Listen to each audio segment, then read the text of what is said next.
All right, so today we're doing a deep dive into Psalm 140. Okay, awesome. It's from the New Living Translation, provided by you version, and we are going to be looking at this prayer, right? This ancient prayer attributed to David, trying to get at what are some of the core emotions, some of the specific requests that he's making, and really distill what's most important, insightful, and interesting, I guess, for you in the text. Yeah, and just to give a little context, Psalm 140, as you look at YouVersion, it sits within this larger collection of songs, 107 to 145. Oh, okay. And it's addressed to the choir director, suggesting it was intended for communal reflection, maybe even performance. Right. Yeah. Okay.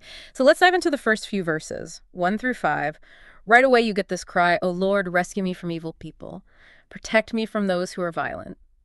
It just feels so urgent. What strikes you about that? How he says it twice, like right off the bat. Well, I think what's interesting is it really shows the immediacy of the danger. Right. He perceives, he's not just facing like a potential threat, Right. but he feels actively pursued. And notice how he kind of elaborates on these evil people, right? He says they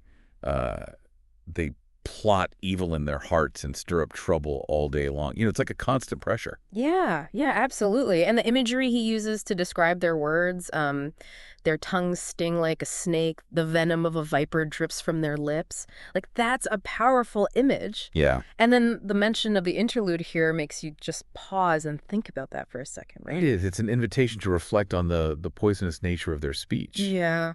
And he continues, pleading to be kept out of the hands of the wicked, protected from the violent who are, plotting against me.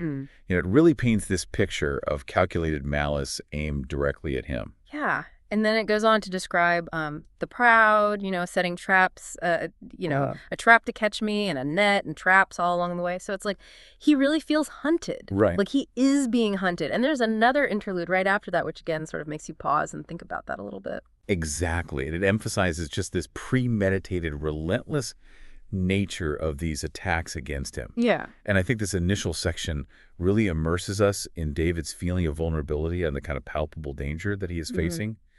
It sets the stage then for how he turns to his faith. Which brings us to verses 6 and 7, right?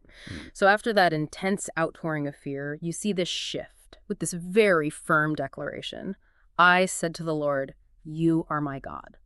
So after all that pleading and fear, what do you think about that statement? What's the significance? Well, if we connect this to like the bigger picture of human resilience, it really highlights this power of anchoring yourself in belief during times of crisis. Yeah. And following this declaration, he cries out, "Listen, O Lord, to my cries for mercy." Yeah. So it's an appeal rooted in that foundational relationship. Right. And then he reminds himself, and maybe us as the reader too, of past deliverance. "O sovereign Lord, the strong one who rescued me, you protected me on the day of battle." So how do you think recalling those past instances of being helped, how might that bolster his current hope? Yeah, this act of remembrance is so key here because it really reinforces this pattern of divine faithfulness. Okay. Right. And it's suggesting that past help is a precedent for future deliverance. Yeah. And I think it really transforms his plea from one of pure desperation to one infused with this hope that's rooted in his experience. Okay, so now let's move into verses 8 through 11. Now the focus kind of shifts toward a prayer for justice. So he asks, "Lord, do not let evil people have their way. Do not let their evil schemes succeed, or they will become proud." What do you think about that? This concern that he has that if they succeed, they will become proud. Well, I think this raises an interesting question about the implications of injustice. Right. So David isn't just concerned for himself, but he's worried about the message it sends if evil prospers unchecked. Right. And the interlude here, I think, really emphasizes the weight of this plea for divine intervention in the affairs of humanity. Yeah. And then there's this really powerful statement. He says, "Let my enemies be destroyed by the very evil they have planned for me." What do you think? Yeah, that's a strong statement. It is. What do you think about that? I think it speaks to a deep-seated desire for accountability. Yeah.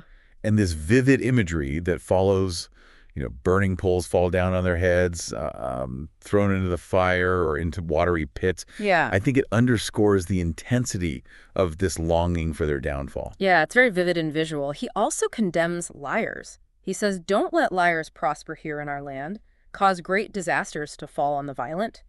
So it seems like his concern extends beyond personal safety to the moral health of his community. Absolutely. And I think he sees these individuals as a corrupting influence. And so his prayer is for the restoration of righteousness and order for the whole land. Finally, verses 12 and 13, there's a sense of assurance that comes through. But I know the Lord will help those they persecute. He will give justice to the poor. After all of this turmoil, what does this declaration of confidence signify to you? I think this is the turning point. Okay. Right? This is the bedrock of his faith. Yeah. Despite, the intensity of his suffering, his calls for justice, he ultimately trusts in God's unwavering commitment to the vulnerable. Right. And so he concludes, and there's this note of hope here, surely righteous people are praising your name, the godly will live in your presence. And so it brings a sense of resolution. Right.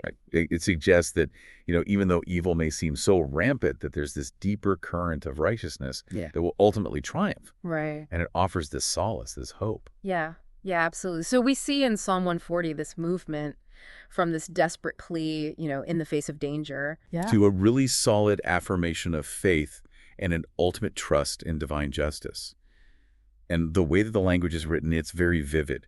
It really makes you feel the psalmist's intense emotions and the gravity of the situation that he's in. And I think what's fascinating is that these ancient words still resonate with, the very human experiences of facing adversity, seeking justice, and finding strength in belief. Yeah, absolutely. So thinking about all this, the timelessness of, dealing with evil, or at least what feels like evil, yearning for justice, seeking comfort in faith. How do these ancient words speak to the challenges and hopes that you encounter today? What snares and viper tongues do you see? And how can seeking justice and trusting in something greater, how can that offer us guidance in the face of all that? That's a great question. Yeah, it's definitely food for thought. Thanks for joining me on this deep dive. Yeah, thanks for having me. It was great.